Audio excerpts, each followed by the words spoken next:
Afghanistan. Afghanistan, officially the Islamic Emirate of Afghanistan, is a landlocked country located at the crossroads of Central Asia and South Asia. Referred to as the Heart of Asia, it is bordered by Pakistan to the east and south, Iran to the west, Turkmenistan to the northwest, Uzbekistan to the north, Tajikistan to the northeast, and China to the northeast and east. Occupying 652,864 square kilometers, 252,072 square miles of land, the country is predominantly mountainous with plains in the north and the southwest, which are separated by the Hindu Kush mountain range. Kabul is the country's largest city and serves as its capital. According to the World Population Review, as of 2023, Afghanistan's population is 43 million. The National Statistics Information Authority of Afghanistan estimated the population to be 32.9 million as of 2020. Human habitation in Afghanistan dates to the Middle Paleolithic era. Popularly referred to as the Graveyard of Empires, the land has historically been home to various peoples and has witnessed numerous military campaigns, including those by the Persians, Alexander the Great, the Maurya Empire, Arab Muslims, the Mongols, the British, the Soviet Union, and a US-led coalition. Afghanistan also served as the source from which the Greco-Bactrians and the Mughals, amongst others, rose to form major empires. The various conquests and periods in both the Iranian and Indian cultural spheres. The area was a center for Zoroastrianism, Buddhism, Hinduism, and later Islam. The modern state of Afghanistan began with the Durrani Afghan Empire in the 18th century, although Dost Muhammad Khan is sometimes considered to be the founder of the first modern Afghan state. Dost Muhammad died in 1863, days after his last campaign to unite Afghanistan, and Afghanistan was consequently thrown back into civil war. During this time, Afghanistan became a buffer state in the Great Game between the British Empire and the Russian Empire. From India, the British attempted to subjugate Afghanistan but were repelled in the First Anglo-Afghan War. However, the Second Anglo-Afghan War saw a British victory and the successful establishment of British political influence. Following the Third Anglo-Afghan War in 1919, Afghanistan became free of foreign political hegemony and emerged as the independent Kingdom of Afghanistan in June 1926 under Amanullah Khan. This monarchy lasted almost half a century, until Zahir Shah was overthrown in 1973, following which the Republic of Afghanistan was established. Since the late 1970s, Afghanistan's history has been dominated by extensive warfare, including coups, invasions, insurgencies, and civil wars.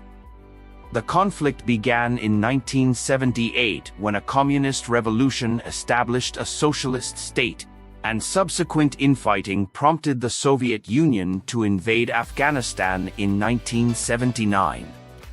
Mujahideen fought against the Soviets in the Soviet-Afghan War and continued fighting amongst themselves following the Soviets' withdrawal in 1989. The Islamic fundamentalist Taliban controlled most of the country by 1996. But their Islamic Emirate of Afghanistan received little international recognition before its overthrow in the 2001 US invasion of Afghanistan. The Taliban returned to power in 2021 after capturing Kabul and overthrowing the government of the Islamic Republic of Afghanistan, ending the 2001 to 2021 war. In September 2021, the Taliban re-established the Islamic Emirate of Afghanistan. The Taliban government remains internationally unrecognized. Afghanistan is rich in natural resources, including lithium, iron, zinc, and copper. It is the second largest producer of cannabis resin and third largest of both saffron and cashmere. The country is a member of the South Asian Association for Regional Cooperation and a founding member of the Organization of Islamic Cooperation. Due to the effects of war in recent decades, the country has dealt with high levels of terrorism, poverty, and child malnutrition. Afghanistan remains among the world's least developed countries, ranking 180th in the Human Development Index.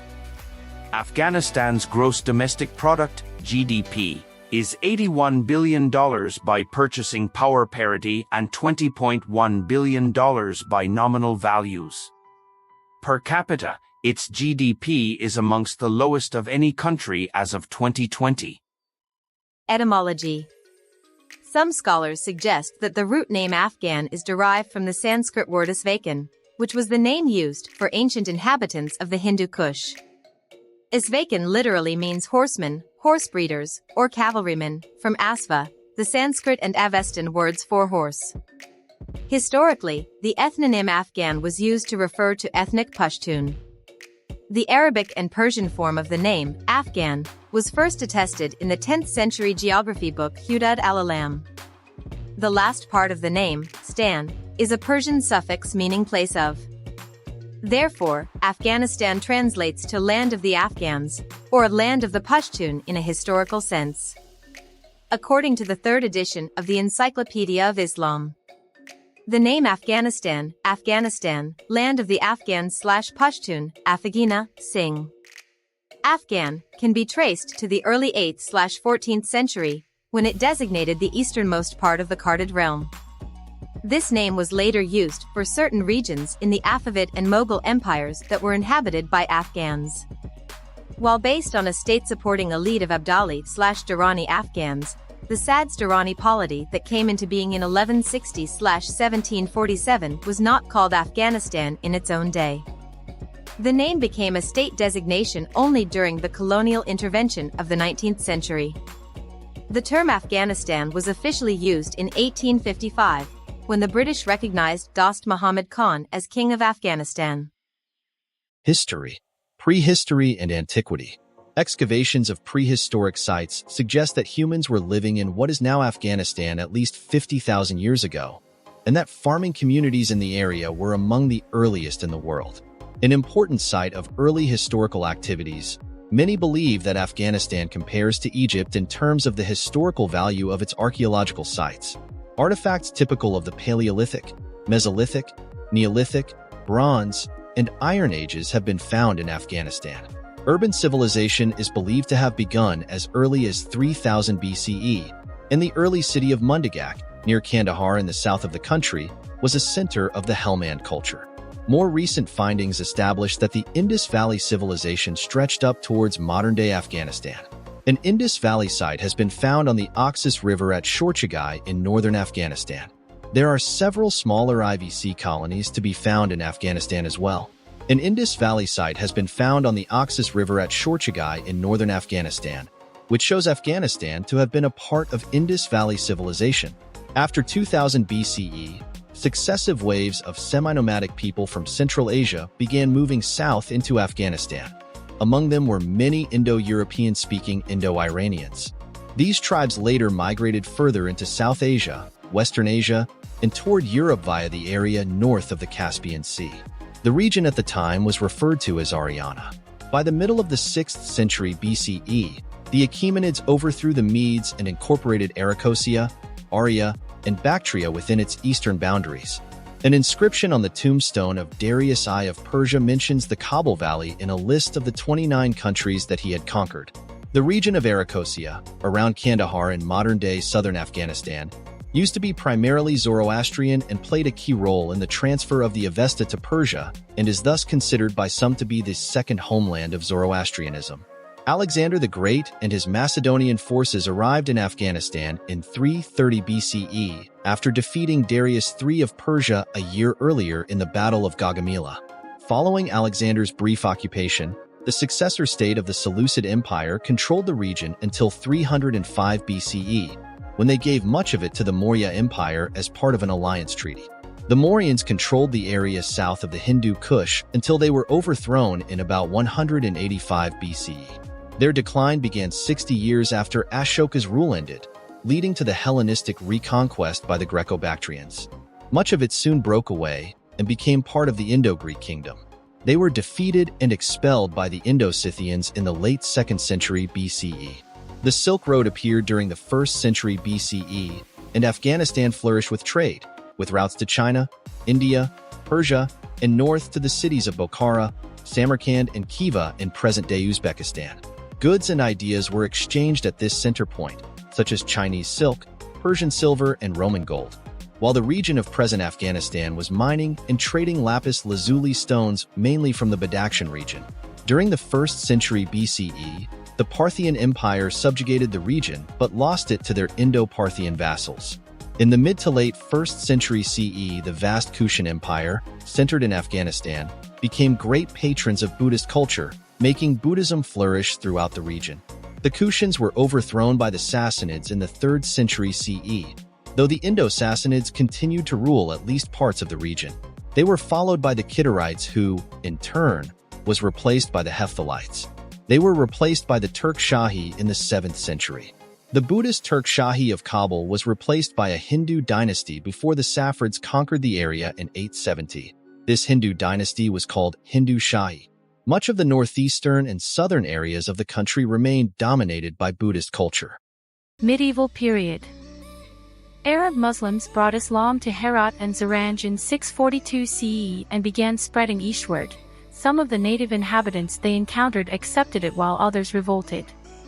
Before the arrival of Islam, the region used to be home to various beliefs and cults, often resulting in syncretism between the dominant religions such as Zoroastrianism, Buddhism or Greco-Buddhism, ancient Iranian religions, Hinduism, Christianity, and Judaism. An exemplification of the syncretism in the region would be that people were patrons of Buddhism but still worshipped local Iranian gods such as Ahura Mazda, Lady Nana, Anahita or Mir, Mitra, and portrayed Greek gods as protectors of Buddha. The Zunduls and Kabul Shahi were first conquered in 870 CE by the Safarid Muslims of Zaranj. Later, the Samanids extended their Islamic influence south of the Hindu Kush. The Ghaznavids rose to power in the 10th century. By the 11th century, Mahmud of Ghazni defeated the remaining Hindu rulers and effectively Islamized the wider region, with the exception of Kafiristan. Mahmud made Ghazni into an important city and patronized intellectuals such as the historian al-Biruni and the poet Ferdowsi. The Ghaznavid dynasty was overthrown by the Ghurids in 1186, whose architectural achievements included the remote minaret of Jam. The Ghurids controlled Afghanistan for less than a century before being conquered by the Khwarezmian dynasty in 1215. In 1219 CE, Genghis Khan and his Mongol army overran the region. His troops are said to have annihilated the Khwarezmian cities of Herat and Balkh as well as Bamiyan. The destruction caused by the Mongols forced many locals to return to an agrarian rural society. Mongol rule continued with the Ilkhanate in the northwest while the Khalji dynasty administered the Afghan tribal areas south of the Hindu Kush until the invasion of Timur, aka Tamerlane, who established the Timurid Empire in 1370. Under the rule of Shah Rukh, the city of Herat served as the focal point of the Timurid Renaissance, whose glory matched Florence of the Italian Renaissance as the center of a cultural rebirth. In the early 16th century, Babur arrived from Fergana and captured Kabul from the Arghun dynasty. Babur would go on to conquer the Afghan Lodi dynasty who had ruled the Delhi Sultanate in the First Battle of Panipat. Between the 16th and 18th century, the Uzbek Khanate of Bukhara, Iranian Safavids, and Indian Mughals ruled parts of the territory. During the medieval period, the northwestern area of Afghanistan was referred to by the regional name Khorasan, which was commonly used up to the 19th century among natives to describe their country. Hotak dynasty. In 1709, Mirwais Hotak, a local Ghilzai tribal leader, successfully rebelled against the Safavids. He defeated Gurjan Khan, the Georgian governor of Kandahar under the Safavids, and established his own kingdom. Mirwais died in 1715 and was succeeded by his brother Abdul Aziz, who was soon killed by Mirwais's son Mahmud for possibly planning to sign a peace with the Safavids. Mahmud led the Afghan army in 1722 to the Persian capital of Isfahan, and captured the city after the Battle of Gulnabad and proclaimed himself King of Persia. The Afghan dynasty was ousted from Persia by Nader Shah after the 1729 Battle of Damghan. In 1738, Nader Shah and his forces captured Kandahar in the Siege of Kandahar, the last Hotak stronghold, from Shah Hussain Hotak. Soon after, the Persian and Afghan forces invaded India. Nader Shah had plundered Delhi, alongside his 16-year-old commander, Ahmad Shah Durrani, who had assisted him on these campaigns. Nader Shah was assassinated in 1747. Durrani Empire. After the death of Nader Shah in 1747, Ahmad Shah Durrani had returned to Kandahar with a contingent of 4,000 Pashtun. The Abdullahs had unanimously accepted Ahmad Shah as their new leader. With his ascension in 1747, Ahmad Shah had led multiple campaigns against the Mughal Empire, Maratha Empire, and then receding Afsharid Empire. Ahmad Shah had captured Kabul and Peshawar from the Mughal-appointed governor, Nasir Khan. Ahmad Shah had then conquered Herat in 1750, and had also captured Kashmir in 1752. Ahmad Shah had launched two campaigns into Khorasan, 1750 to 1751 and 1754 to 1755. His first campaign had seen the siege of Mashhad. However, he was forced to retreat after 4 months. In November 1750, he moved to siege Nishapur, but he was unable to capture the city and was forced to retreat in early 1751. Ahmad Shah returned in 1754, he captured Tun, and on July 23, he sieged Mashhad once again. Mashhad had fallen on December 2, but Sharak was reappointed in 1755. He was forced to give up Torshiz, Bakars, Jam, Kaf, and Turbati Haidari to the Afghans, as well as accept Afghan sovereignty. Following this, Ahmad Shah sieged Nishapur once again, and captured it. Ahmad Shah invaded India 8 times during his reign, beginning in 1748. Crossing the Indus River, his armies sacked and absorbed Lahore into the Durrani realm. He met Mughal armies at the Battle of Manipur, 1748, where he was defeated and forced to retreat back to Afghanistan. He returned the next year in 1749 and captured the area around Lahore and Punjab, presenting it as an Afghan victory for this campaign. From 1749 to 1767, Ahmad Shah led 6 more invasions, the most important being the last. The Third Battle of Panipat created a power vacuum in northern India, halting Maratha expansion. Ahmad Shah Durrani died in October 1772, and a civil war over succession followed, with his named successor, Timur Shah Durrani, succeeding him after the defeat of his brother, Suleiman Mirza. Timur Shah Durrani ascended to the throne in November 1772, having defeated a coalition under Shah Wali Khan and Humayun Mirza. Timur Shah began his reign by consolidating power toward himself and people loyal to him, purging Durrani Sardars and influential tribal leaders in Kabul and Kandahar. One of Timur Shah's reforms was to move the capital of the Durrani Empire from Kandahar to Kabul.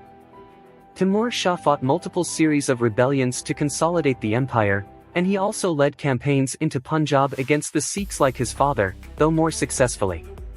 The most prominent example of his battles during this campaign was when he led his forces under Zangi Khan Durrani, with over 18,000 men total of Afghan, Kizilbash, and Mongol cavalrymen, against over 60,000 Sikh men. The Sikhs lost over 30,000 in this battle and staged a Durrani resurgence in the Punjab region. The Durranis lost Multan in 1772 after Ahmad Shah's death. Following this victory by Timur Shah was able to lay siege to Multan and recapture it, incorporating it into the Durrani Empire once again, reintegrating it as a province until the Siege of Multan, 1818.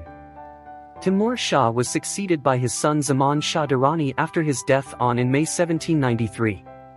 Timur Shah's reign oversaw the attempted stabilization and consolidation of the empire.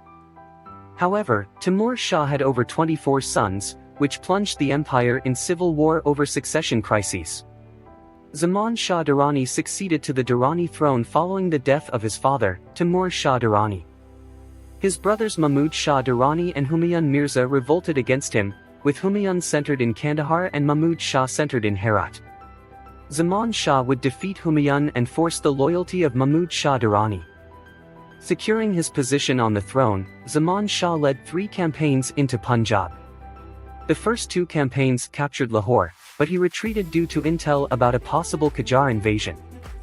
Zaman Shah embarked on his 3rd campaign for Punjab in 1800 to deal with a rebellious Ranjit Singh. However, he was forced to withdraw, and Zaman Shah's reign was ended by Mahmud Shah Durrani. However, just under 2 years in his reign, Mahmud Shah Durrani was deposed by his brother Shah Shuja Durrani on July 13, 1803. Shah Shuja attempted to consolidate the Durrani realm but was deposed by his brother at the Battle of Nimla, 1809. Mahmud Shah Durrani defeated Shah Shuja and forced him to flee, usurping the throne again. His second reign began on May 3, 1809. Baratsi Dynasty and British Wars. By the early 19th century, the Afghan Empire was under threat from the Persians in the west and the Sikh Empire in the east. Fateh Khan, leader of the Baratsi tribe, installed many of his brothers in positions of power throughout the empire. Fateh Khan was brutally murdered in 1818 by Mahmud Shah. As a result, the brothers of Fateh Khan and the Baratsi tribe rebelled, and a civil war brewed. During this turbulent period, Afghanistan fractured into many states, including the Principality of Kandahar, Emirate of Herat, Khanate of Kunduz, Maymana Khanate, and numerous other warring polities. The most prominent state was the Emirate of Kabul, ruled by Dost Muhammad Khan. With the collapse of the Durrani Empire and the exile of the Sadazai dynasty to be left to rule in Herat, Punjab and Kashmir were lost to Ranjit Singh, ruler of the Sikh Empire, who invaded Khyber Pakhtunkhwa in March 1823 and captured the city of Peshawar following the Battle of Nowshera. In 1834, Dost Muhammad Khan led numerous campaigns, firstly campaigning to Jalalabad, and then allying with his rival brothers in Kandahar to defeat Shah Shuja Durrani and the British in the expedition of Shuja ul Mulk. In 1837, Dost Muhammad Khan attempted to conquer Peshawar and sent a large force under his son Wazir Akbar Khan, leading to the Battle of Jamrud. Akbar Khan and the Afghan army failed to capture the Jamrud fort from the Sikh Khalsa army, but killed Sikh commander Hari Singh Nalwa, thus ending the Afghan-Sikh wars. By this time, the British were advancing from the east, capitalizing off of the decline of the Sikh Empire after it had its own period of turbulence following the death of Ranjit Singh, which engaged the Emirate of Kabul in the first major conflict during the Great Game. In 1839, a British expeditionary force marched into Afghanistan, invading the Principality of Kandahar, and in August 1839, seized Kabul. Dost Muhammad Khan defeated the British in the Parwan campaign, but surrendered following his victory. He was replaced with the former Durrani ruler Shah Shuja Durrani as the new ruler of Kabul, a de facto puppet of the British. Following an uprising that saw the assassination of Shah Shuja, the 1842 retreat from Kabul of British Indian forces, and the annihilation of Elphinstone's army, and the punitive expedition of the Battle of Kabul that led to its sacking, the British gave up on their attempts to try and subjugate Afghanistan, which allowed Dost Muhammad Khan to return as ruler. Dost Muhammad united most of the Afghan realm in his reign, launching numerous campaigns including against the surrounding states in Afghanistan in numerous campaigns such as the Hazarajat campaign, conquest of Balkh, conquest of Kunduz, conquest of Kandahar, and finally securing the last major state, Herat, in his final campaign.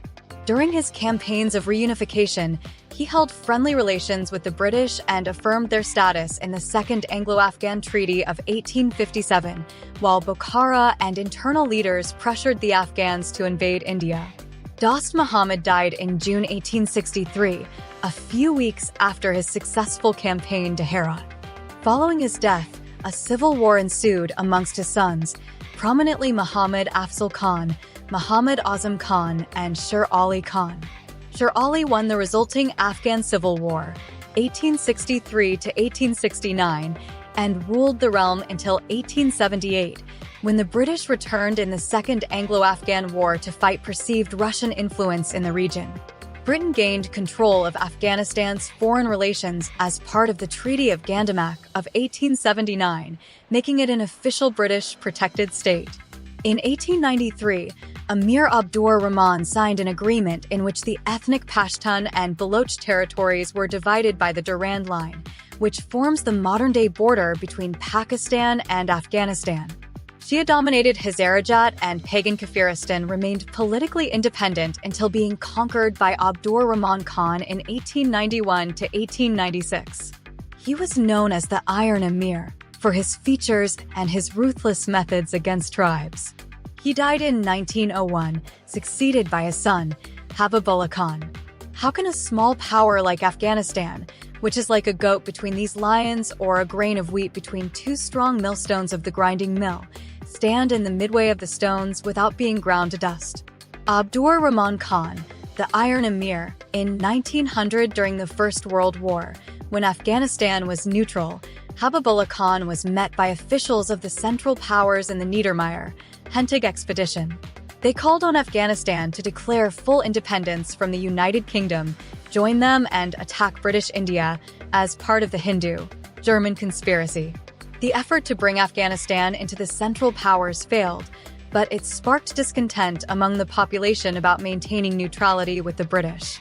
Habibullah was assassinated in February 1919, and Amanullah Khan eventually assumed power. A staunch supporter of the 1915 to 1916 expeditions, Amanullah Khan provoked the Third Anglo-Afghan War, entering British India via the Khyber Pass.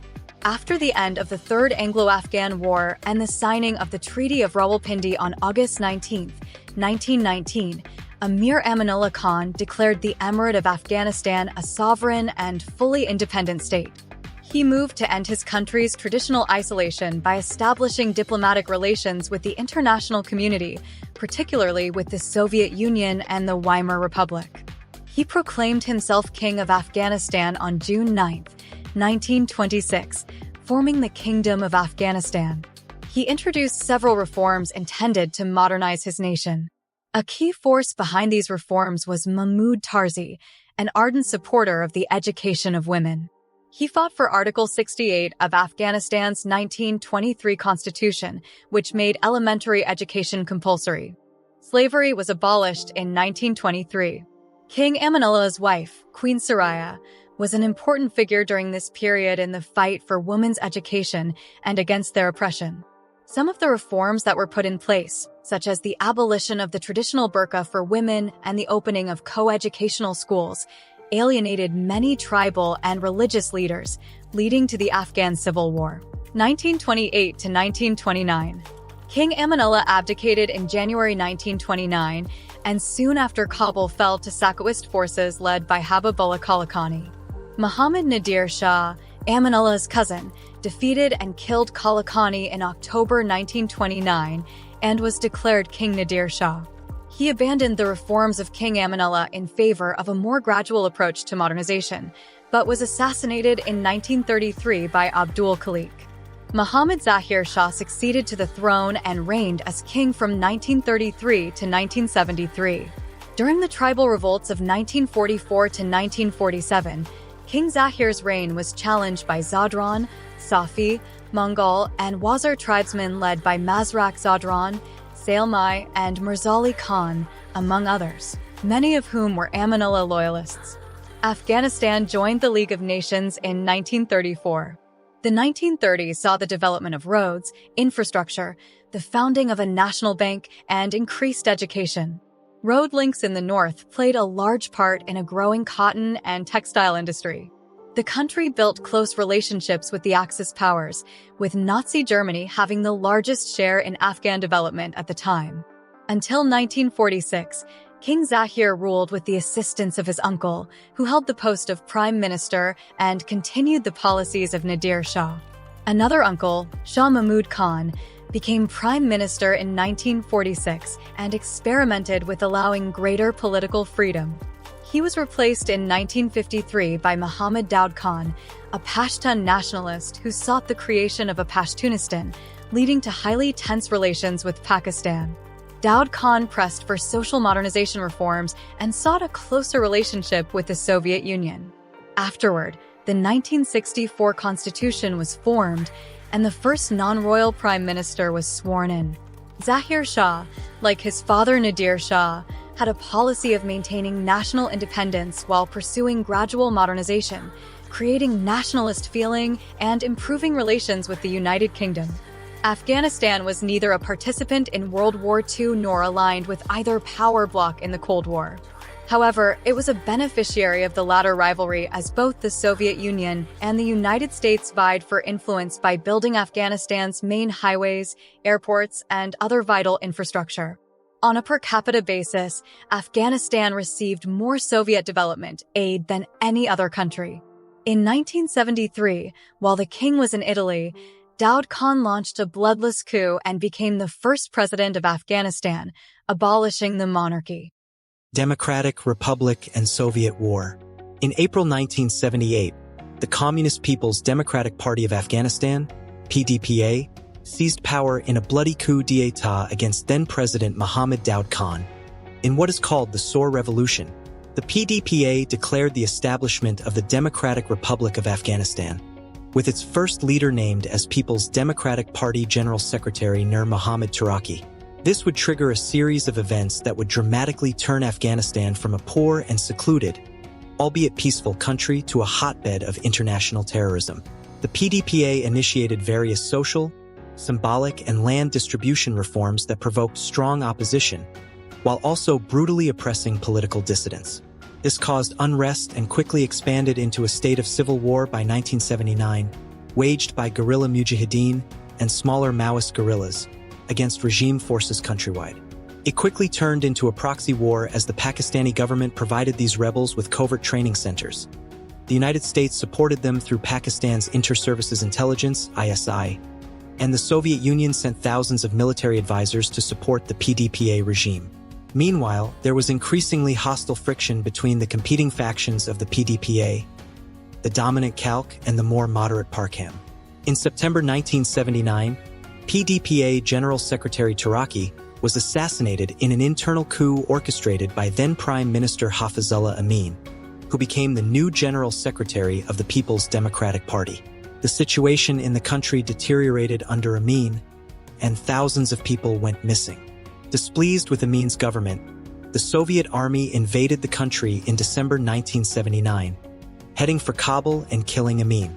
A Soviet-organized regime, led by Parcham's Bubruk Karmal but inclusive of both factions, Parkam and Khalq, filled the vacuum. Soviet troops in more substantial numbers were deployed to stabilize Afghanistan under Karmal, marking the beginning of the Soviet-Afghan War. Lasting 9 years, the war caused the deaths of between 562,000 and 2 million Afghans and displaced about 6 million people who subsequently fled Afghanistan, mainly to Pakistan and Iran. Heavy air bombardment destroyed many countryside villages, millions of landmines were planted, and some cities such as Herat and Kandahar were also damaged from bombardment. After the Soviet withdrawal, the civil war ensued until the communist regime under People's Democratic Party leader Mohammad Najibullah collapsed in 1992. The Soviet-Afghan War had drastic social effects on Afghanistan. The militarization of society led to heavily armed police, private bodyguards, openly armed civil defense groups, and other such things becoming the norm in Afghanistan for decades thereafter. The traditional power structure had shifted from clergy, community elders, intelligentsia, and military in favor of powerful warlords. Post-Cold War conflict. Another civil war broke out after the creation of a dysfunctional coalition government between leaders of various mujahideen factions. Amid a state of anarchy and factional infighting, various mujahideen factions committed widespread rape, murder, and extortion, while Kabul was heavily bombarded and partially destroyed by the fighting. Several failed reconciliations and alliances occurred between different leaders. The Taliban emerged in September 1994 as a movement and militia of students, Talib, from Islamic madrasas, schools, in Pakistan, who soon had military support from Pakistan. Taking control of Kandahar city that year, they conquered more territories until finally driving out the government of Rabbani from Kabul in 1996, where they established an emirate. The Taliban were condemned internationally for the harsh enforcement of their interpretation of Islamic Sharia law, which resulted in the brutal treatment of many Afghans, especially women. During their rule, the Taliban and their allies committed massacres against Afghan civilians, denied UN food supplies to starving civilians, and conducted a policy of scorched earth, burning vast areas of fertile land and destroying tens of thousands of homes. After the fall of Kabul to the Taliban, Ahmad Shah Massoud and Abdul Rashid Dostum formed the Northern Alliance, later joined by others, to resist the Taliban. Dostum's forces were defeated by the Taliban during the battles of Mazar-i-Sharif in 1997 and 1998. Pakistan's Chief of Army Staff, Pervez Musharraf, began sending thousands of Pakistanis to help the Taliban defeat the Northern Alliance. By 2000, the Northern Alliance only controlled 10% of territory, cornered in the northeast. On September 9, 2001, Massoud was assassinated by two Arab suicide attackers in Panjshir Valley. Around 400,000 Afghans died in internal conflicts between 1990 and 2001. U.S. invasion and Islamic Republic. In October 2001, the United States invaded Afghanistan to remove the Taliban from power after they refused to hand over Osama bin Laden, the prime suspect of the September 11 attacks, who was a guest of the Taliban and was operating his al-Qaeda network in Afghanistan. The majority of Afghans supported the American invasion. During the initial invasion, US and UK forces bombed al-Qaeda training camps, and later working with the Northern Alliance, the Taliban regime came to an end. In December 2001, after the Taliban government was overthrown, the Afghan interim administration under Hamid Karzai was formed. The International Security Assistance Force, ISAF, was established by the UN Security Council to help assist the Karzai administration and provide basic security. By this time, after 2 decades of war as well as an acute famine at the time, Afghanistan had one of the highest infant and child mortality rates in the world, the lowest life expectancy, much of the population were hungry, and infrastructure was in ruins. Many foreign donors started providing aid and assistance to rebuild the war-torn country. As coalition troops entered Afghanistan to help the rebuilding process, the Taliban began an insurgency to regain control. Afghanistan remained one of the poorest countries in the world because of a lack of foreign investment, government corruption, and the Taliban insurgency. The Afghan government was able to build some democratic structures, adopting a constitution in 2004 with the name Islamic Republic of Afghanistan. Attempts were made, often with the support of foreign donor countries, to improve the country's economy, healthcare, education, transport, and agriculture. ISAF forces also began to train the Afghan National Security Forces. Following 2002, nearly 5 million Afghans were repatriated. The number of NATO troops present in Afghanistan peaked at 140,000 in 2011, dropping to about 16,000 in 2018. In September 2014, Ashraf Ghani became president after the 2014 presidential election, where for the first time in Afghanistan's history power was democratically transferred. On December 28, 2014, NATO formally ended ISAF combat operations and transferred full security responsibility to the Afghan government. The NATO-led Operation Resolute Support was formed the same day as a successor to ISAF. Thousands of NATO troops remained in the country to train and advise Afghan government forces and continue their fight against the Taliban. A report titled Body Count concluded that 106,000 to 170,000 civilians had been killed as a result of the fighting in Afghanistan at the hands of all parties to the conflict. On February 19, 2020, the US-Taliban deal was made in Qatar. The deal was one of the critical events that caused the collapse of the Afghan National Security Forces, ANSF. Following the signing of the deal, the US dramatically reduced the number of air attacks and deprived the ANSF of a critical edge in fighting the Taliban insurgency, leading to the Taliban takeover of Kabul. Second Taliban era. NATO Secretary-General Jens Stoltenberg announced on April 14, 2021 that the alliance had agreed to start withdrawing its troops from Afghanistan by May 1.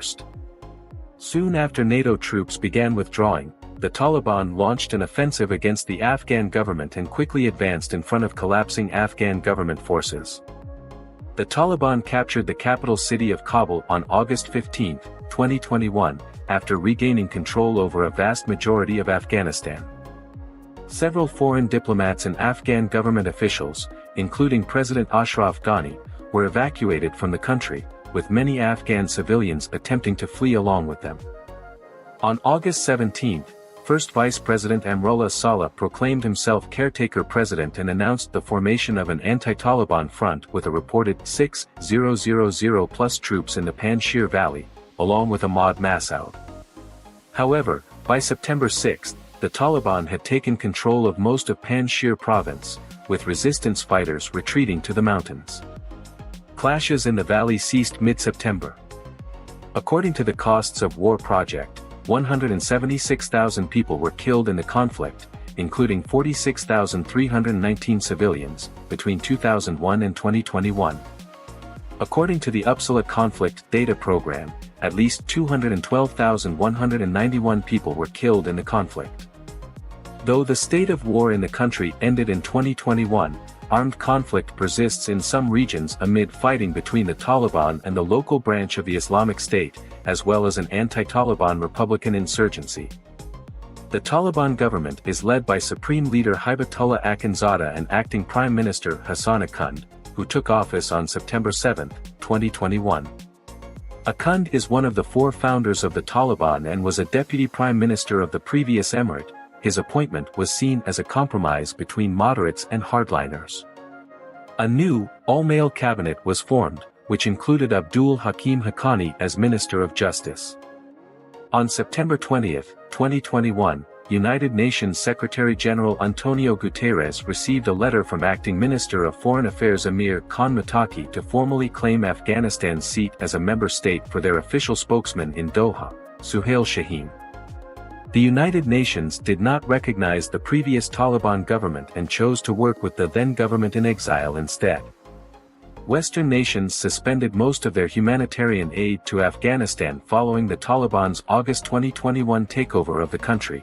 The World Bank and International Monetary Fund also halted their payments. More than half of Afghanistan's 39 million people faced an acute food shortage in October 2021. Human Rights Watch reported on November 11, 2021 that Afghanistan was facing widespread famine due to an economic and banking crisis. The Taliban have significantly tackled corruption, now being placed as 150th on the Corruption Watchdog Perception Index. The Taliban have also reportedly reduced bribery and extortion in public service areas. At the same time, the human rights situation in the country has deteriorated. Following the 2001 invasion, more than 5.7 million refugees returned to Afghanistan. However, in 2021, 2.6 million Afghans remained refugees, primarily in Iran and Pakistan, and another 4 million were internally displaced. In October 2023, the Pakistani government ordered the expulsion of Afghans from Pakistan. Iran also decided to deport Afghan nationals back to Afghanistan. Taliban authorities condemned the deportations of Afghans as an inhuman act. Afghanistan faced a humanitarian crisis in late 2023. Geography. Afghanistan is located in southern Central Asia. The region centered at Afghanistan is considered the crossroads of Asia, and the country has had the nickname Heart of Asia. The renowned Urdu poet Allama Iqbal once wrote about the country, Asia is a body of water and earth, of which the Afghan nation is the heart. From its discord, the discord of Asia, and from its accord, the accord of Asia. At over 652,864 kilometers square, 252,072 square mi, Afghanistan is the world's 41st largest country, slightly bigger than France and smaller than Myanmar, and about the size of Texas in the United States. There is no coastline, as Afghanistan is landlocked.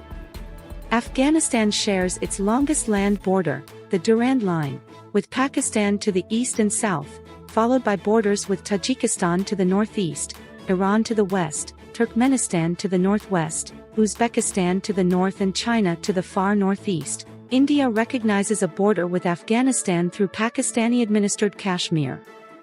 Clockwise from southwest, Afghanistan shares borders with the Sistan and Balochistan province, South Khorasan province and Razavi Khorasan province of Iran, Ahal region, Mary region and Lebap region of Turkmenistan, Surkhandaryo region of Uzbekistan, Katlan region and Gorno-Badakhshan autonomous region of Tajikistan, Xinjiang Uyghur autonomous region of China, and the Gilgit-Baltistan territory, Khyber Pakhtunkhwa province and Balochistan province of Pakistan. The geography in Afghanistan is varied, but is mostly mountainous and rugged, with some unusual mountain ridges accompanied by plateaus and river basins. It is dominated by the Hindu Kush Range, the western extension of the Himalayas that stretches to eastern Tibet via the Pamir Mountains and Karakoram Mountains in Afghanistan's far northeast. Most of the highest points are in the east, consisting of fertile mountain valleys, often considered part of the roof of the world. The Hindu Kush ends at the west-central highlands, creating plains in the north and southwest, namely the Turkestan Plains and the Sistan Basin.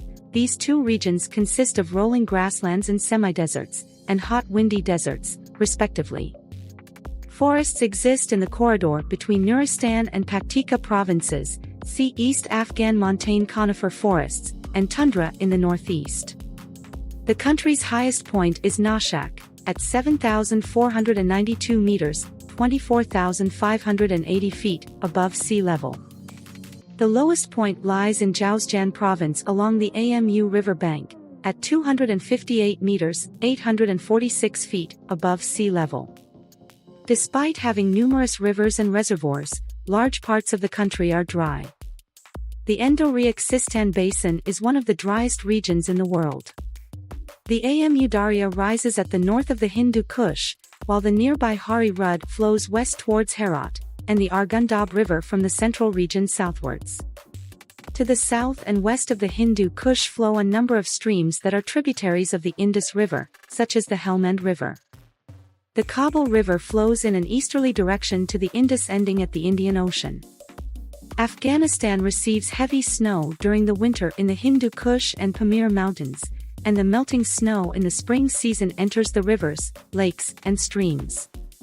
However, 2/3 of the country's water flows into the neighboring countries of Iran, Pakistan, and Turkmenistan. As reported in 2010, the state needs more than $2 billion to rehabilitate its irrigation systems so that the water is properly managed. The northeastern Hindu Kush mountain range, in and around the Badakhshan province of Afghanistan, is in a geologically active area where earthquakes may occur almost every year. They can be deadly and destructive, causing landslides in some parts or avalanches during the winter. In June 2022, a destructive 5.9 earthquake struck near the border with Pakistan, killing at least 1,150 people and sparking fears of a major humanitarian crisis.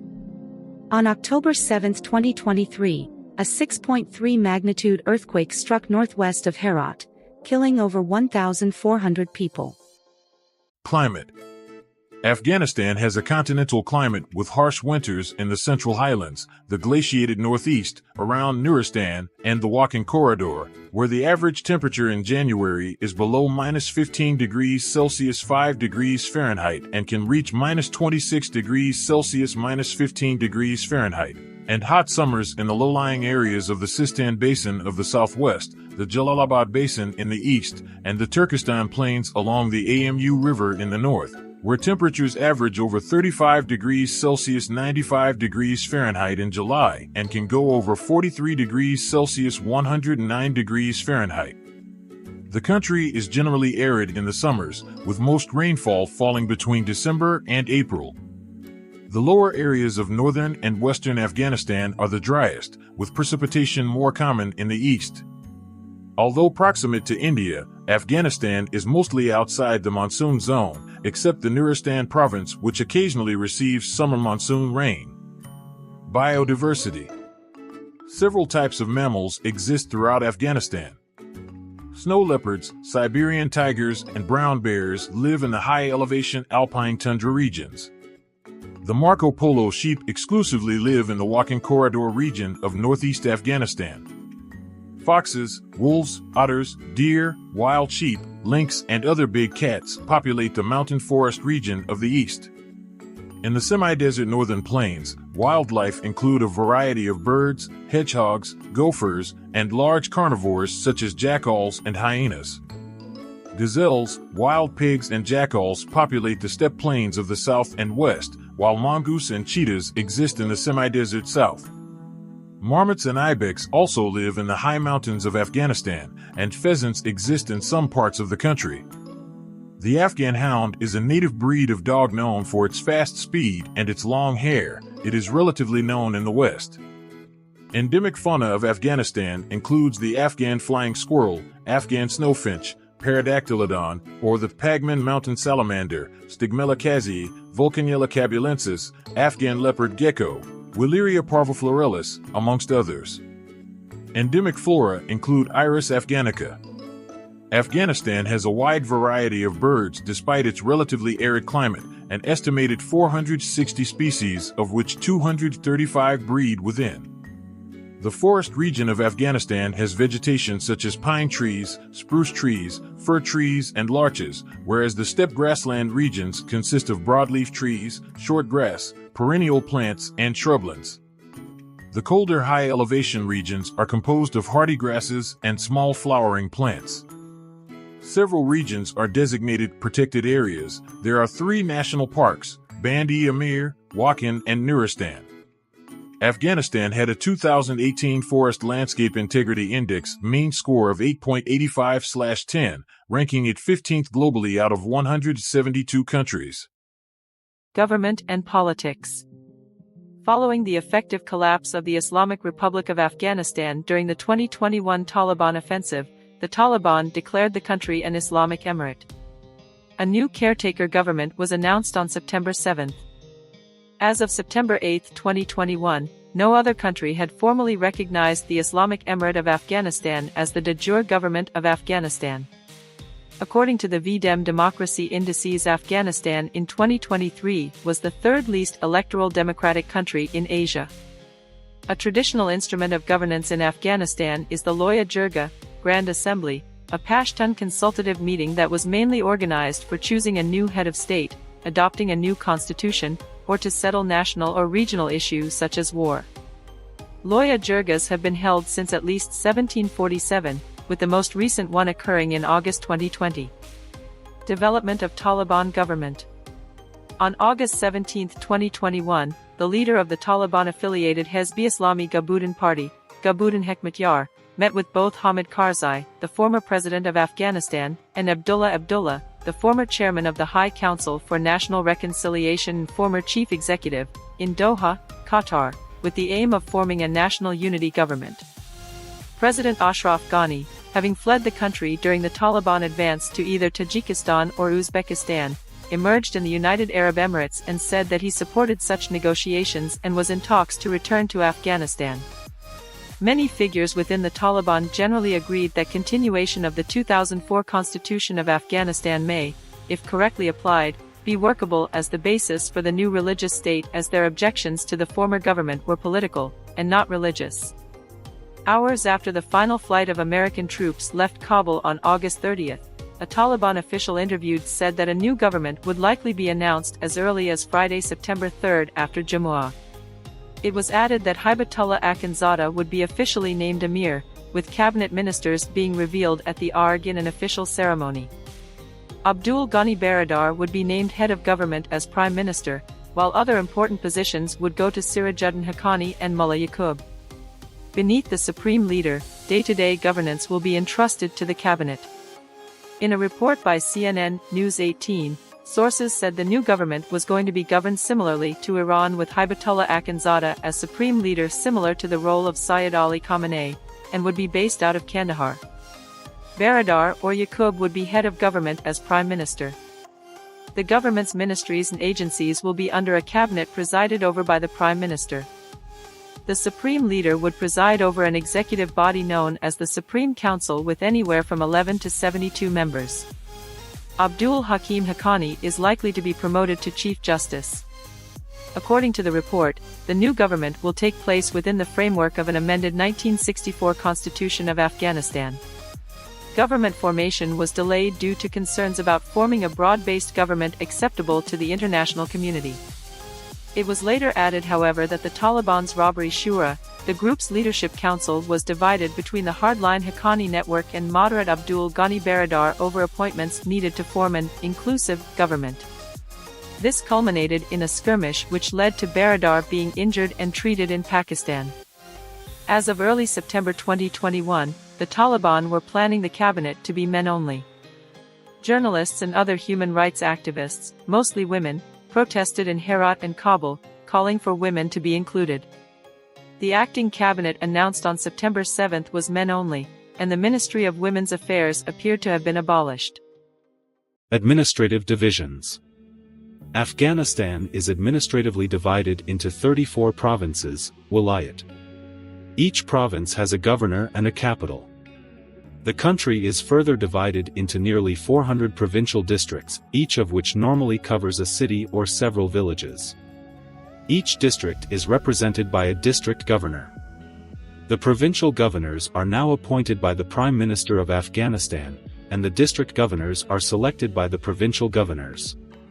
The provincial governors are representatives of the central government in Kabul and are responsible for all administrative and formal issues within their provinces. There are also provincial councils that are elected through direct and general elections for 4 years. The functions of provincial councils are to take part in provincial development planning and to participate in the monitoring and appraisal of other provincial governance institutions.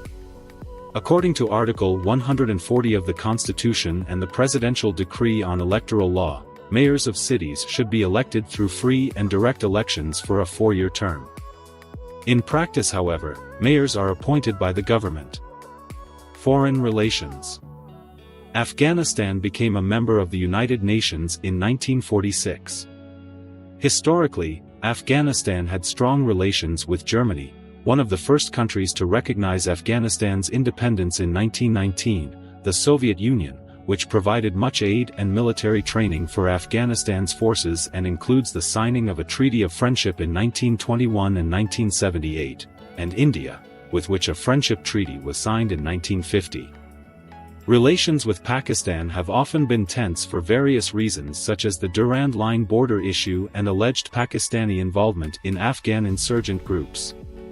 The present Islamic Emirate of Afghanistan is currently internationally unrecognized, but has had notable unofficial ties with China, Pakistan, and Qatar. Under the previous Islamic Republic of Afghanistan, it enjoyed cordial relations with a number of NATO and allied nations, particularly the United States, Canada, United Kingdom, Germany, Australia, and Turkey. In 2012, the United States and the then Republic in Afghanistan signed their Strategic Partnership Agreement, in which Afghanistan became a major non-NATO ally.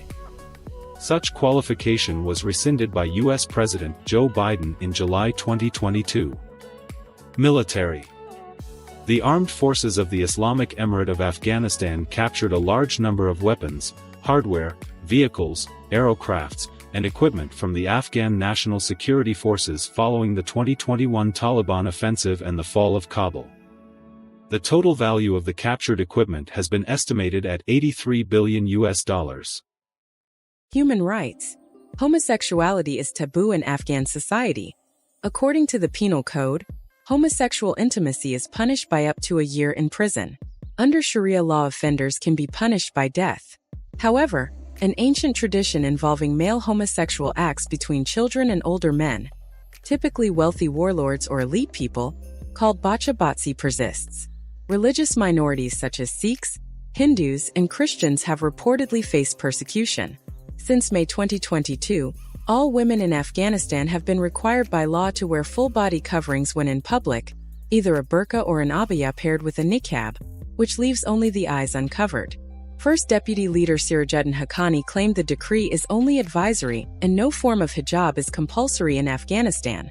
Though this contradicts the reality, it has been speculated that there is a genuine internal policy division over women's rights between hardliners, including leader Hibatullah Akhundzada, and pragmatists. though they publicly present a united front. Another decree was issued shortly after the first, requiring female TV presenters to cover their faces during broadcasts. Since the Taliban takeover, suicides among women have become more common, and the country could now be one of the few where the rate of suicide among women surpasses that among men. In May 2022, the Taliban dissolved Afghanistan's Human Rights Commission, along with 4 other government departments, citing the country's budget deficit. Economy. Afghanistan's nominal GDP was $20.1 billion in 2020, or $81 billion by purchasing power parity, PPP.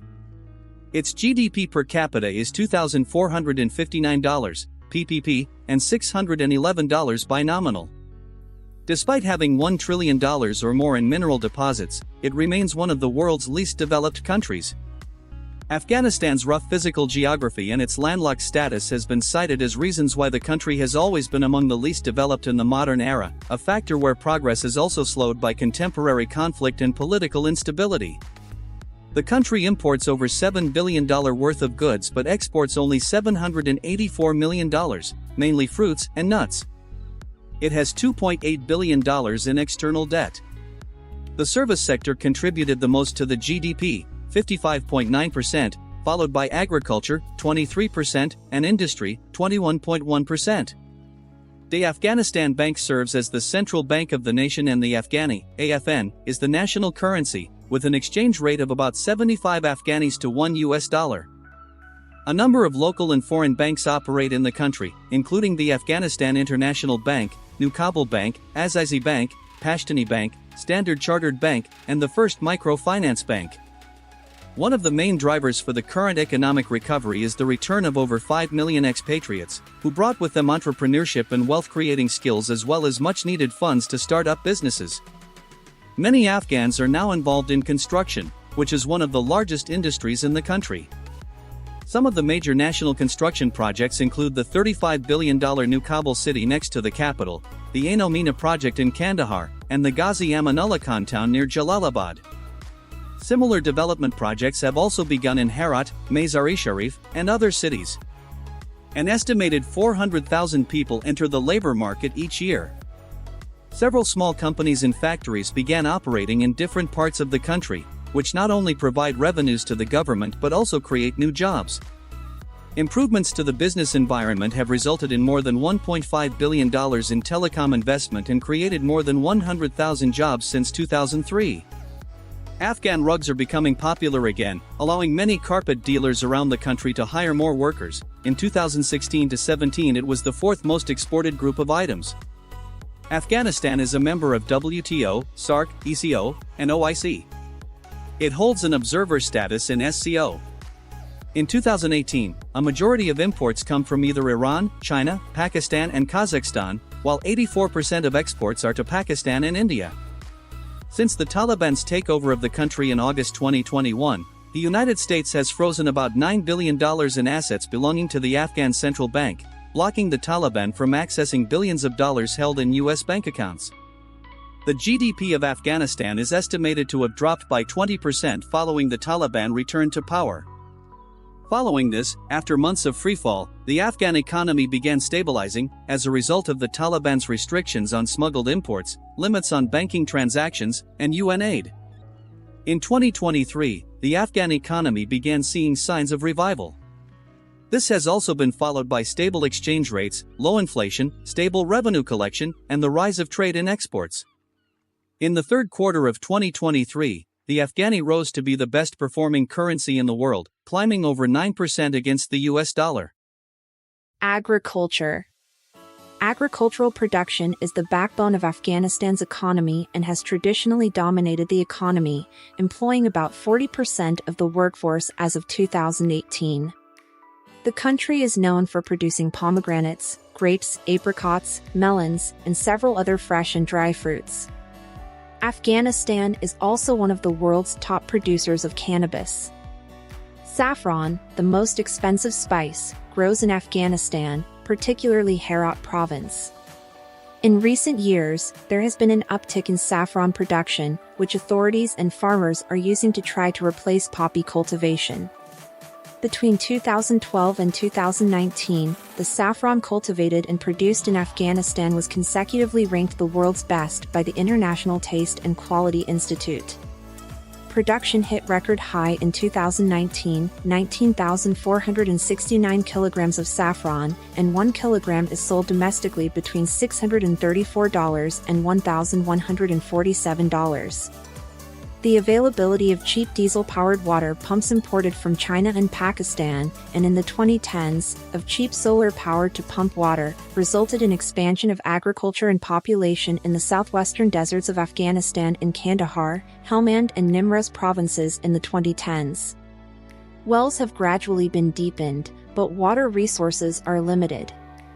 Opium is the major crop, but as of 2022, was under attack by the new Taliban government which, in order to suppress opium production, was systematically suppressing water pumping. In a 2023 report, poppy cultivation in southern Afghanistan was reduced by over 80% as a result of Taliban campaigns to stop its use toward opium. This included a 99% reduction of opium growth in the Helmand province. In November 2023, a U.N. report showed that in the entirety of Afghanistan, poppy cultivation dropped by over 95%, removing it from its place as being the world's largest opium producer. Mining. The country's natural resources include coal, copper, iron ore, lithium, uranium, rare earth elements, chromite, gold, zinc, talc, barite, sulfur, lead, marble, precious and semi-precious stones, natural gas, and petroleum. In 2010, U.S. and Afghan government officials estimated that untapped mineral deposits located in 2007 by the U.S. Geological Survey are worth at least $1 trillion. Michael E. O'Hanlon of the Brookings Institution estimated that if Afghanistan generates about $10 billion per year from its mineral deposits, its gross national product would double and provide long-term funding for critical needs. The United States Geological Survey, USGS, estimated in 2006 that northern Afghanistan has an average 460 million cubic meters, 2.9 billion BBL, of crude oil, 440 billion meter cube, 15.7 trillion cubic feet, of natural gas, and 67 billion L, 562 million US BBL, of natural gas liquids. In 2011, Afghanistan signed an oil exploration contract with China National Petroleum Corporation, CNPC, for the development of 3 oil fields along the Amu Darya River in the north. The country has significant amounts of lithium, copper, gold, coal, iron ore, and other minerals. The Khanashin carbonatite in Helmand province contains 1 million tons, 980,000 long tons, 1,100,000 short tons, of rare earth elements. In 2007, a 30-year lease was granted for the Anak copper mine to the China Metallurgical Group for $3 billion, making it the biggest foreign investment and private business venture in Afghanistan's history. The state-run Steel Authority of India won the mining rights to develop the huge Hajigak iron ore deposit in central Afghanistan. Government officials estimate that 30% of the country's untapped mineral deposits are worth at least $1 trillion. One official asserted that this will become the backbone of the Afghan economy, and a Pentagon memo stated that Afghanistan could become the Saudi Arabia of lithium. The lithium reserves of 21 million tons could amount to the ones of Bolivia, which is currently viewed as the country with the largest lithium reserves. Other larger deposits are the ones of bauxite and cobalt. Access to biocapacity in Afghanistan is lower than world average. In 2016, Afghanistan had 0.43 global hectares of biocapacity per person within its territory, much less than the world average of 1.6 global hectares per person. In 2016, Afghanistan used 0.73 global hectares of biocapacity per person, their ecological footprint of consumption. This means they use just under double as much biocapacity as Afghanistan contains. As a result, Afghanistan is running a biocapacity deficit. Energy. According to the World Bank, 98% of the rural population have access to electricity in 2018, up from 28% in 2008. Overall, the figure stands at 98.7%. As of 2016, Afghanistan produces 1,400 megawatts of power, but still imports the majority of electricity via transmission lines from Iran and the Central Asian states. The majority of electricity production is via hydropower, helped by the amount of rivers and streams that flow from the mountains. However, electricity is not always reliable and blackouts happen, including in Kabul. In recent years, an increasing number of solar, biomass and wind power plants have been constructed. Currently under development are the Kasa 1000 project, which will transmit electricity from Kyrgyzstan and Tajikistan, and the Turkmenistan-Afghanistan-Pakistan-India (TAPI) gas pipeline. Power is managed by the Afghanistan Breshna Shirkat (DABS) Afghanistan Electricity Company. Important dams include the Kajaki Dam, Dala Dam, and the Sardaban Dam. Tourism. Tourism is a small industry in Afghanistan due to security issues. Nevertheless, some 20,000 foreign tourists visit the country annually as of 2016. In particular, an important region for domestic and international tourism is the picturesque Bamyan Valley, which includes lakes, canyons, and historical sites, helped by the fact it is in a safe area away from insurgent activity. Smaller numbers visit and trek in regions such as the Wakhan Valley, which is also one of the world's most remote communities. From the late 1960s onwards, Afghanistan was a popular stop on the famous Hippie Trail, attracting many Europeans and Americans. Coming from Iran, the trail traveled through various Afghan provinces and cities, including Herat, Kandahar, and Kabul, before crossing to northern Pakistan, northern India, and Nepal. Tourism peaked in 1977, the year before the start of political instability and armed conflict. The city of Ghazni has significant history and historical sites, and together with Bamyan City have in recent years been voted Islamic Cultural Capital and South Asia Cultural Capital respectively. The cities of Herat, Kandahar, Balkh, and Zaranj are also very historic. The Minaret of Jam in the Hari River Valley is a UNESCO World Heritage Site. A cloak reputedly worn by Islam's Prophet Muhammad is kept in the Shrine of the Cloak in Kandahar, a city founded by Alexander the Great and the first capital of Afghanistan. The Citadel of Alexander in the western city of Herat has been renovated in recent years and is a popular attraction. In the north of the country is the Shrine of Ali, believed by many to be the location where Ali was buried. The National Museum of Afghanistan in Kabul hosts a large number of Buddhist, Bactrian Greek, and early Islamic antiquities. The museum suffered greatly by civil war but has been slowly restoring since the early 2000s. Communication. Telecommunication services in Afghanistan are provided by Afghan Telecom, Afghan Wireless, Etisalat, MTN Group, and Roshan. The country uses its own space satellite called Afghansat-1, which provides services to millions of phone, internet, and television subscribers. By 2001, following years of civil war, telecommunications was virtually a non-existent sector, but by 2016 it had grown to a $2 billion industry, with 22 million mobile phone subscribers and 5 million internet users. The sector employs at least 120,000 people nationwide. Transportation. Due to Afghanistan's geography, transport between various parts of the country has historically been difficult. The backbone of Afghanistan's road network is Highway 1, often called the Ring Road, which extends for 2,210 kilometers, 1,370 miles, and connects 5 major cities, Kabul, Ghazni, Kandahar, Herat, and Mazar-i-Sharif, with spurs to Kunduz and Jalalabad and various border crossings, while skirting around the mountains of the Hindu Kush. The Ring Road is crucially important for domestic and international trade and the economy. A key portion of the Ring Road is the Salang Tunnel, completed in 1964, which facilitates travel through the Hindu Kush mountain range and connects northern and southern Afghanistan.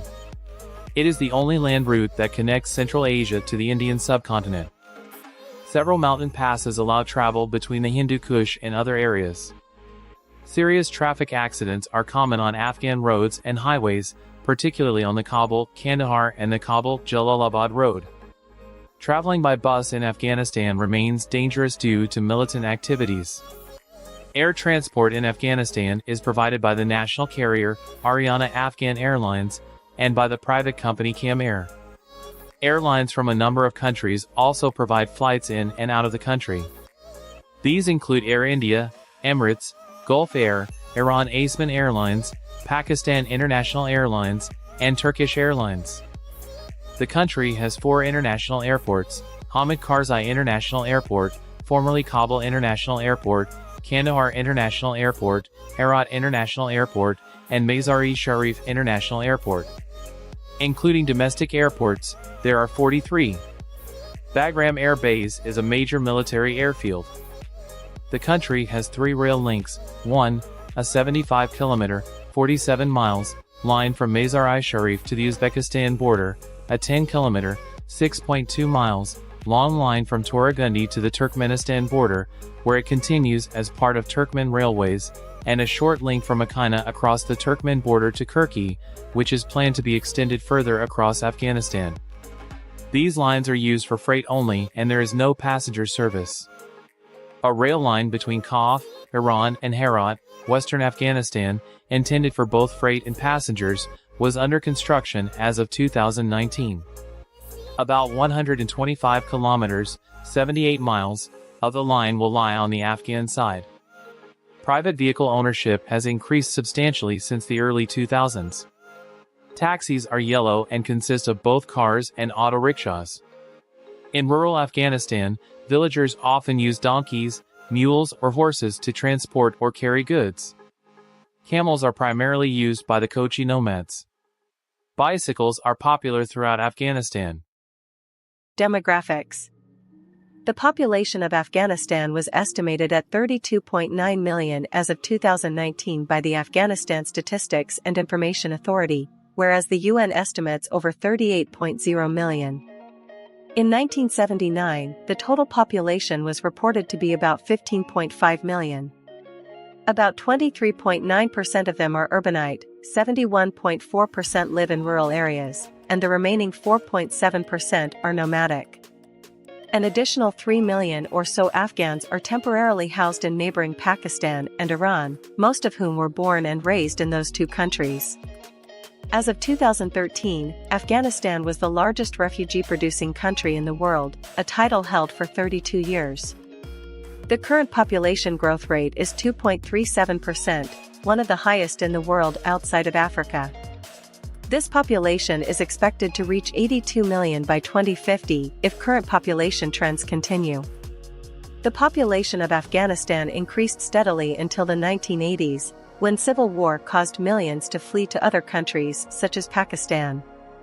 Millions have since returned, and the war conditions contribute to the country having the highest fertility rate outside Africa. Afghanistan's healthcare has recovered since the turn of the century, causing falls in infant mortality and increases in life expectancy, although it has the lowest life expectancy of any country outside Africa. This, along with other factors such as returning refugees, caused rapid population growth in the 2000s that has only recently started to slow down. The Gini coefficient in 2008 was 27.8. Urbanization. As estimated by the CIA World Factbook, 26% of the population was urbanized as of 2020. This is one of the lowest figures in the world. In Asia, it is only higher than Cambodia, Nepal, and Sri Lanka. Urbanization has increased rapidly, particularly in the capital Kabul, due to returning refugees from Pakistan and Iran after 2001, internally displaced people, and rural migrants. Urbanization in Afghanistan is different from typical urbanization in that it is centered on just a few cities. The only city with over 1 million residents is its capital, Kabul, located in the east of the country. The other large cities are located generally in the ring around the Central Highlands, namely Kandahar in the south, Herat in the west, Mazar-i-Sharif, Kunduz in the north, and Jalalabad in the east. Ethnicity and languages. Afghans are divided into several ethno-linguistic groups. According to research data by several institutions in 2019, the Pashtun are the largest ethnic group, comprising 42%, followed by Tajiks, comprising 27% of the country's population. The other two major ethnic groups are the Hazaras and Uzbeks, each at 9%. A further 10 other ethnic groups are recognized and each are represented in the Afghan national anthem. Dari and Pashto are the official languages of Afghanistan.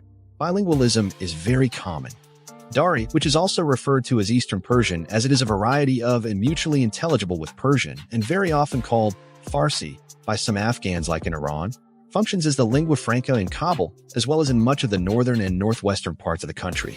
Native speakers of Dari, of any ethnicity, are sometimes called Farsawants. Pashto is the native tongue of the Pashtun, although many of them are also fluent in Dari while some non-Pashtun are fluent in Pashto. Despite the Pashtun having been dominant in Afghan politics for centuries, Dari remained the preferred language for government and bureaucracy. According to CIA World Factbook, Dari Persian is spoken by 78% L1 plus L2 and functions as the lingua franca, while Pashto is spoken by 50%, Uzbek 10%, English 5%, Turkmen 2%, Urdu 2%, Pashtun 1%, Nuristani 1%, Arabic 1%, and Balochi 1%, 2021 EST. Data represent the most widely spoken languages, share some to more than 100% because there is much bilingualism in the country and because respondents were allowed to select more than one language. There are a number of smaller regional languages, including Uzbek, Turkmen, Balochi, Pashtun, and Nuristani.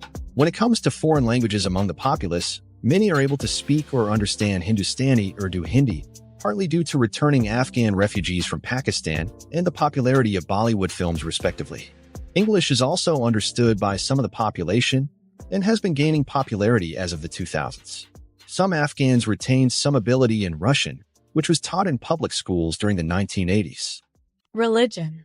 The CIA estimated in 2009 that 99.7% of the Afghan population was Muslim, and most are thought to adhere to the Sunni Hanafi school.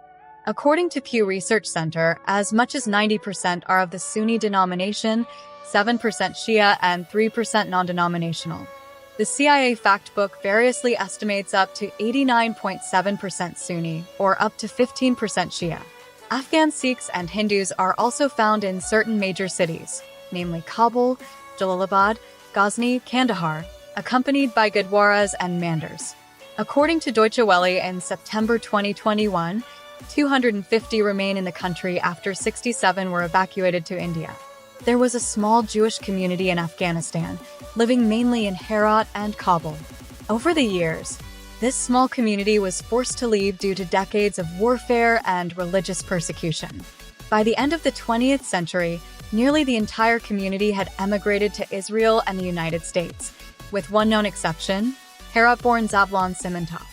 He remained for years, being the caretaker of the only remaining Afghan synagogue. He left the country for the U.S. after the second Taliban takeover. A woman who left shortly after him has since been identified as the likely last Jew in Afghanistan.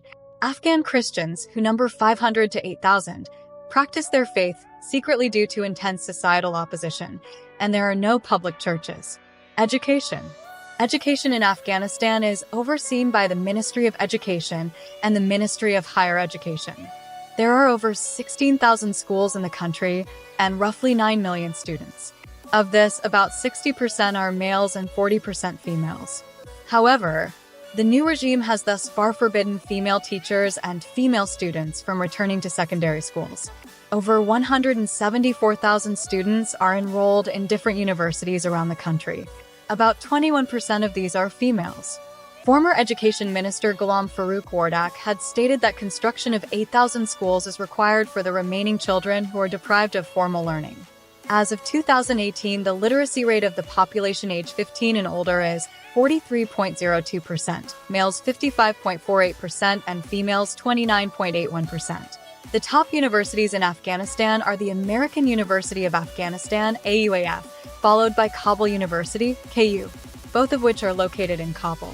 The National Military Academy of Afghanistan, modeled after the United States Military Academy at West Point, was a 4-year military development institution dedicated to graduating officers for the Afghan Armed Forces. The Afghan Defense University was constructed near Karga in Kabul. Major universities outside of Kabul include Kandahar University in the south, Herat University in the northwest, Balkh University and Kunduz University in the north, Nangarhar University and Khost University in the east. After the Taliban regained power in 2021, it became unclear to what extent female education would continue in the country. In March 2022, After they had been closed for some time, it was announced that secondary education would be reopened shortly. However, shortly before reopening, the order was rescinded and schools for older girls remained closed. Despite the ban, 6 provinces, Balkh, Kunduz, Jowzjan, Saraipul, Faryab, and the Daikundi, still allow girls' schools from grade 6 and up. In December 2023, investigations were being held by the United Nations on the claim that Afghan girls of all ages were allowed to study at religious schools. Health. According to the Human Development Index, Afghanistan is the 15th least developed country in the world. The average life expectancy is estimated to be around 60 years. The country's maternal mortality rate is 396 deaths/100,000 live births, and its infant mortality rate is 66 to 112.8 deaths in every 1,000 live births. The Ministry of Public Health plans to cut the infant mortality rate to 400 for every 100,000 live births before 2020. The country has more than 3,000 midwives, with an additional 300 to 400 being trained each year. There are over 100 hospitals in Afghanistan, with the most advanced treatments being available in Kabul. The French Medical Institute for Children and Indira Gandhi Children's Hospital in Kabul are the leading children's hospitals in the country. Some of the other leading hospitals in Kabul include the Jamhuriyat Hospital and Jinnah Hospital. In spite of all this, many Afghans travel to Pakistan and India for advanced treatment. It was reported in 2006 that nearly 60% of the Afghan population lives within a 2-hour walk of the nearest health facility. The disability rate is also high in Afghanistan due to the decades of war. It was reported recently that about 80,000 people are missing limbs.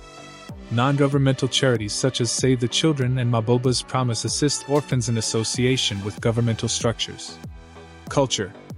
Afghans have both common cultural features and those that differ between the regions of Afghanistan, each with distinctive cultures partly as a result of geographic obstacles that divide the country. Family is the mainstay of Afghan society, and families are often headed by a patriarch. In the southern and eastern region, the people live according to the Pashtun culture by following Pashtunwali, the Pashtun way. Key tenets of Pashtunwali include hospitality, the provision of sanctuary to those seeking refuge, and revenge for the shedding of blood. The Pashtuns are largely connected to the culture of Central Asia and the Iranian plateau.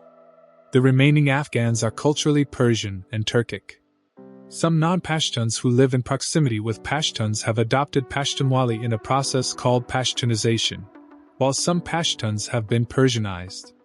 Those who have lived in Pakistan and Iran over the last 30 years have been further influenced by the cultures of those neighboring nations. The Afghan people are known to be strongly religious. Afghans, particularly Pashtuns, are noted for their tribal solidarity and high regard for personal honor. There are various Afghan tribes, and an estimated 2 to 3 million nomads. Afghan culture is deeply Islamic, but pre-Islamic practices persist. One example is bachabatsi, a term for activities involving sexual relations between older men and adolescents or boys. Child marriage is prevalent. The legal age for marriage is 16.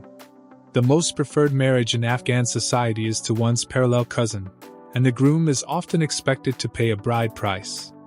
In the villages, families typically occupy mud brick houses, or compounds with mud brick or stone-walled houses. Villages typically have a headman, malik, a master for water distribution, mirab, and a religious teacher, mullah. Men would typically work on the fields, joined by women during harvest. About 15% of the population are nomadic, locally called kochis. When nomads pass villages, they often buy supplies such as tea, wheat, and kerosene from the villagers. Villagers buy wool and milk from the nomads. Afghan clothing for both men and women typically consists of various forms of shalwar kameez, especially Parhan Tunban and Kaith Partug. Women would normally wear a chador for head covering. Some women, typically from highly conservative communities, wear the burqa, a full body covering. These were worn by some women of the Pashtun community well before Islam came to the region, but the Taliban enforced this dress on women when they were in power. Another popular dress is the chapan, which acts as a coat. The karakul is a hat made from the fur of a specific regional breed of sheep. It was favored by former kings of Afghanistan and became known to much of the world in the 21st century when it was constantly worn by President Hamid Karzai. The Paykal is another traditional hat originating from the far east of the country. It was popularly worn by the guerrilla leader Ahmad Shah Massoud. The Mazari hat originates from northern Afghanistan. Architecture. The nation has a complex history that has survived either in its current cultures or in the form of various languages and monuments. Afghanistan contains many remnants from all ages, including Greek and Buddhist stupas, monasteries, monuments, temples, and Islamic minarets. Among the most well-known are the Great Mosque of Herat, the Blue Mosque, the Minaret of Jam, the Chil Zina, the Kala-i Bast in Lashkargah, the ancient Greek city of Ai Khanum. However, many of its historic monuments have been damaged in modern times due to the civil wars. The two famous Buddhas of Bamiyan were destroyed by the Taliban, who regarded them as idolatrous. As there was no colonialism in the modern era in Afghanistan, European-style architecture is rare but does exist.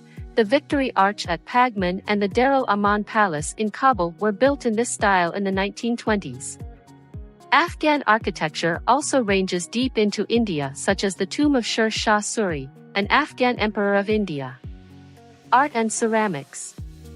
Carpet weaving is an ancient practice in Afghanistan, and many of these are still handmade by tribal and nomadic people today.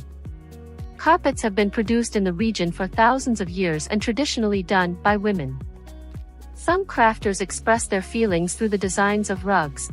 For example, after the outbreak of the Soviet-Afghan War, war rugs, a variant of Afghan rugs, were created with designs representing pain and misery caused by the conflict. Every province has its own specific characteristics in making rugs.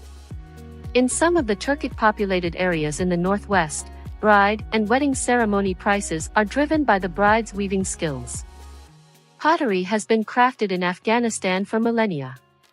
The village of Istalif, north of Kabul, is in particular a major center, known for its unique turquoise and green pottery, and their methods of crafting have remained the same for centuries. Much of lapis lazuli stones were earthed in modern-day Afghanistan, which were used in Chinese porcelain as cobalt blue, later used in ancient Mesopotamia and Turkey. The lands of Afghanistan have a long history of art, with the world's earliest known usage of oil painting found in cave murals in the country. A notable art style that developed in Afghanistan and eastern Pakistan is Gandhara art, produced by a fusion of Greco-Roman art and Buddhist art between the 1st and 7th centuries CE. Later eras saw increased use of the Persian miniature style, with Kamaluddin Behzad of Herat being one of the most notable miniature artists of the Timurid and early Safavid periods. Since the 1900s, the nation began to use Western techniques in art. Abdul Ghaffar Breshna was a prominent Afghan painter and sketch artist from Kabul during the 20th century. Literature. Classic Persian and Pashto poetry are a cherished part of Afghan culture.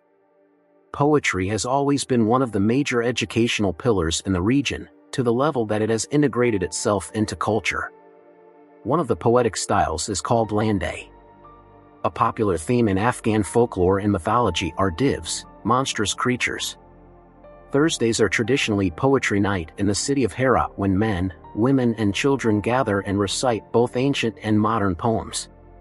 3 mystical authors are considered true national glories, although claimed with equal ardor by Iran, namely, Khwaja Abdullah Ansari of Herat, a great mystic and Sufi saint in the 11th century, Sinai of Ghazni, author of mystical poems in the 12th century, and, finally, Rumi of Balkh, in the 13th century, considered the greatest mystical poet of the Muslim world.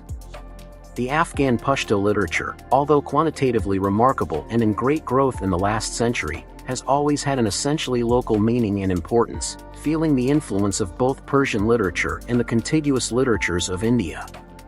Both main literatures, from the second half of the 19th century, have shown themselves to be sensitive to genres, movements and stylistic features imported from Europe. Kushal Khan Khattak of the 17th century is considered the national poet. Other notable poets include Rubiye Baki, Jami, Rahman Baba, Kalalullah Khalili, and Parveen Paswak. Music. Afghan classical music has close historical links with Indian classical music and use the same Hindustani terminology and theories like raga. Genres of this style of music include ghazal, poetic music, and instruments such as the Indian tabla, sitar, and harmonium, and local instruments like zurbagali, as well as daira and tanbur, which are also known in Central Asia, the Caucasus, and the Middle East. The rubab is the country's national instrument and precursors the Indian sarod instrument. Some of the famous artists of classical music include Ustad Sarahang and Sarban. Pop music developed in the 1950s through Radio Kabul and was influential in social change. During this time, female artists also started appearing, at first Merman Parwin. Perhaps the most famous artist of this genre was Ahmad Zahir, who synthesized many genres and continues to be renowned for his voice and rich lyrics long after his death in 1979.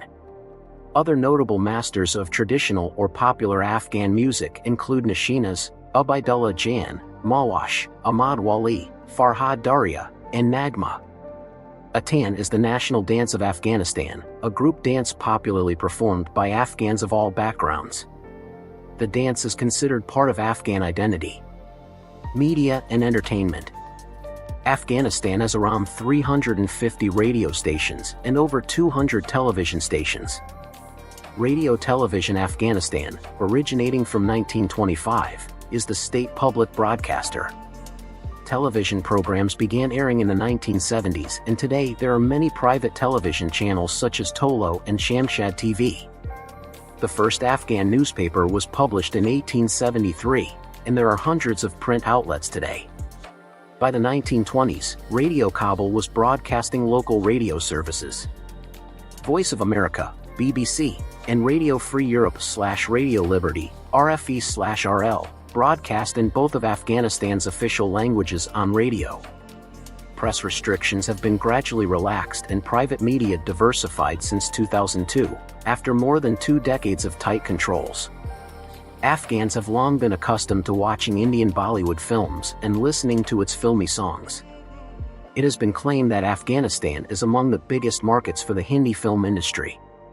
The stereotypes of Afghans in India, Kabuliwala or Padhani, have also been represented in some Bollywood films by actors.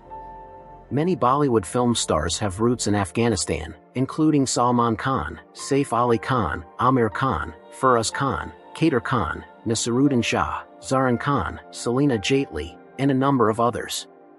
Several Bollywood films have been shot inside Afghanistan, including Dharmatma, Coup de Gaulle, Escape from Taliban, and Kabul Express. Cuisine. Afghan cuisine is largely based upon the nation's chief crops, such as wheat, maize, barley, and rice. Accompanying these staples are native fruits and vegetables as well as dairy products such as milk, yogurt, and whey. Kabuli palaw is the national dish of Afghanistan. The nation's culinary specialties reflect its ethnic and geographic diversity. Afghanistan is known for its high-quality pomegranates, grapes, and sweet melons. Tea is a favorite drink among Afghans. A typical Afghan diet consists of naan, yogurt, rice, and meat. Holidays and festivals. Afghanistan's official New Year starts with Nowruz, an ancient tradition that started as a Zoroastrian celebration in present-day Iran, and with which it shares the annual celebration along with several other countries. It occurs every year at the vernal equinox. In Afghanistan, Nowruz is typically celebrated with music and dance, as well as holding buzkashi tournaments. Yalda, another nationally celebrated ancient tradition, commemorates the ancient goddess Mitra and marks the longest night of the year on the eve of the winter solstice, Sel-Yizamestin, usually falling on 20 or December 21st, during which families gather together to recite poetry and eat fruit. As a predominantly Muslim country, Islamic events and festivals such as Ramadan, Eid al-Fitr and Ashura are widely celebrated annually in Afghanistan. The Sikh festival of Vaisakhi is celebrated by the Sikh community and the Hindu festival Diwali by the Hindu community. National Independence Day is celebrated on August 19th to mark the Anglo-Afghan Treaty of 1919 and the country's full independence. Several international celebrations are also officially held in Afghanistan, such as International Workers' Day and International Women's Day. Some regional festivals include the Pamir Festival, which celebrates the culture of the Wakhi and Kyrgyz peoples, the Red Flower Festival, during Nowruz, in Mazar-i-Sharif, and the Dambura Festival in Bamyan Province. Sports. Sport in Afghanistan is managed by the Afghan Sports Federation. Cricket and association football are the two most popular sports in the country. The Afghan Sports Federation promotes cricket, association football, basketball, volleyball, golf, handball, boxing, taekwondo, weightlifting, bodybuilding, track and field, skating, bowling, snooker, chess, and other sports. The Afghanistan national basketball team won the first team sports title at the 2010 South Asian Games. In 2012, the country's 3x3 basketball team won the gold medal at the 2012 Asian Beach Games.